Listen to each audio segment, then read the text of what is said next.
اندرون لاہور میں دہلی دروازے کے پاس مسجد وزیر خان ہے، جسے کنہیا لال نے اپنی کتاب میں لاہور کا فخر قرار دیا ہے۔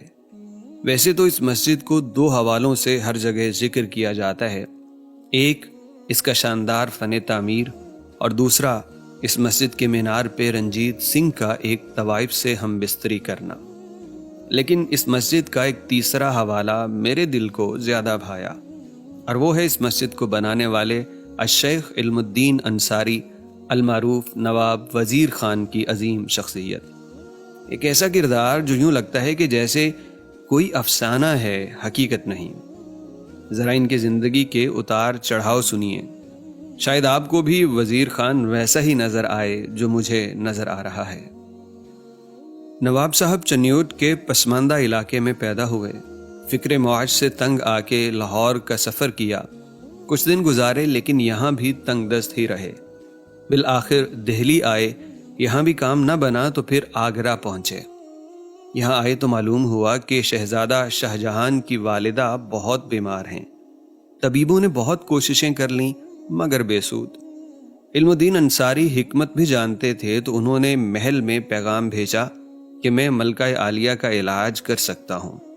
ان کو موقع ملا اور یہ علاج کرنے میں کامیاب رہے۔ یوں ان کو شاہ جہان کی قربت اور شاہی محل میں اچھی پہچان ملی۔ پھر قسمت عروج پہ تب پہنچی جب بادشاہ جہانگیر کی محبوب بیوی ملکہ نور جہاں کے پاؤں میں دنبل کا علاج علم الدین انصاری نے انتہائی مہارت سے کیا۔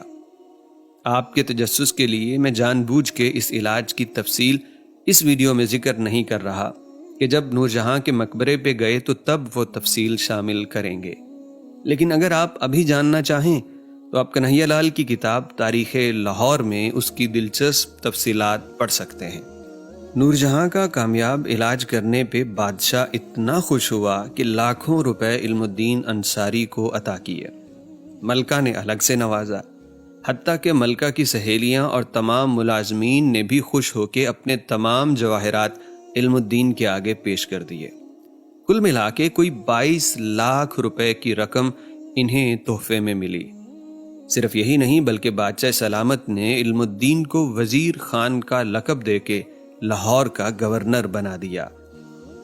اب آپ ذرا دیکھیے کہ غربت کے ہاتھوں ستایا ہوا ایک شخص ایک شہر سے دوسرے اور پھر تیسرے کا سفر کرتا رہا اور آج وہ لاہور کا حکمران بن گیا۔ بات یہیں ختم نہیں ہوئی بلکہ اس کردار کی وہ خوبصورتی جس کا ذکر ہم نے شروع میں کیا تھا وہ یہیں سے شروع ہوئی۔ نواب وزیر خان نے وہ سارا مال جو اسے تحفے میں ملا تھا وہ مسجد وزیر خان بنانے میں لگا دیا۔ 1635 میں شروع کی گئی مسجد 1641 میں مکمل کر لی گئی۔ اس مسجد کی خوبصورتی تو آپ دیکھ ہی رہے ہیں، اور مضبوطی ایسی تھی کہ 400 سالوں بعد بھی اس مسجد کو مرمت کی ضرورت نہ پڑی۔ خطاطی اور نقش نگاری کا ایک ایسا باریک اور گھنا کام ہوا ہے کہ ہر حصہ اپنی الگ پہچان بھی رکھتا ہے، اور اگر یہ حصے مل جائیں تو خوبصورتی میں 4 چاند لگ جاتے ہیں۔ جب میں اور شہریار یہاں پہنچے تو اس وقت غیر ملکی سیاح بھی یہاں آئے ہوئے تھے۔ وہ اس مسجد کی دیواروں اور گنبدوں پہ ہوئے کام کو دیکھ کے پہلے تو بڑے حیران اور پھر بہت خوش ہوئے تصویریں بناتے رہے۔ Hello everybody, how are you? Welcome to Pakistan. From where you are? Czech Republic. Czech Republic. Oh, welcome here, man. So you are in Lahore for how many days? Just one. Just one day? After that, where will you go? We began in Karachi. Okay. And Bahawalpur, Sukur. Okay. Have you been in Sikardu? Yeah, Sukur. Sikardu? Enjoy it or not? Enjoyed a lot. A little bit hot nowadays here. Huh? Yeah, very hot. But in the south, it was the worst. Oh, okay. We feel very happy to see you here. Yeah. Thank you very much for coming. مسجد کے صحن میں موجود اس مزار کا قصہ بھی بڑا دلچسپ ہے۔ یہاں ایک سید زادہ دفن ہیں جن کا نام سید اسحاق گاجرونی ہے۔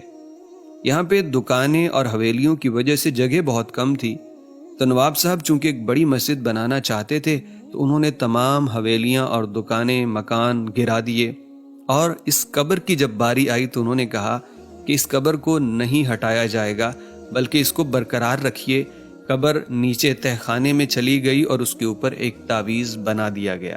نواب صاحب کے جانے کے کئی سال بعد جب یہاں سکھوں کی حکومت آئی تو رنجیت سنگھ ایک طوائف کو لے کے اس مسجد کے مینار پہ چڑھ گیا۔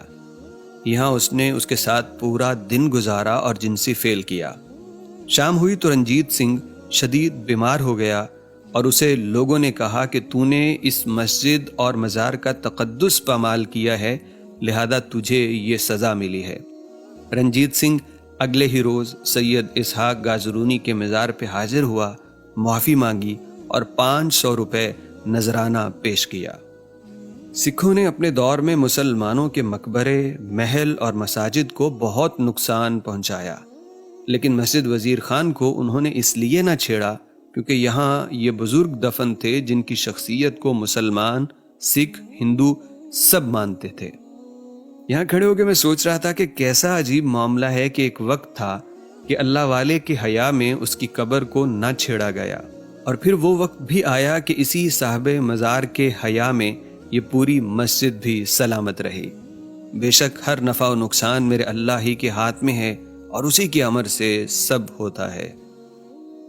ایک اور روایت کا ذکر بھی یہاں ملتا ہے کہ مسجد وزیر خان کو شہید نہ کیے جانے کے پیچھے یہ وجہ بھی ہے کہ ان کو بنانے والے یعنی نواب وزیر خان ان کے سکھوں کے گرو ارجن سے اچھے تعلقات تھے، اور سکھوں نے انہی تعلقات کے احترام میں اس مسجد کو شہید نہ کیا۔ مسجد وزیر خان میں رینوویشن کا کام ابھی چل رہا ہے۔ اچھی بات یہ ہے کہ اس میں اصل خطاطی اور نقش نگاری کو محفوظ اور برقرار رکھنے کے لیے بڑی مہارت سے کام کیا جا رہا ہے۔ اگر آپ نے ابھی تک یہ مسجد نہیں دیکھی تو اگلی فرصت میں اسے ضرور دیکھیے کہ یہ لاہور کی سرزمین پہ ایک شاہکار ہے۔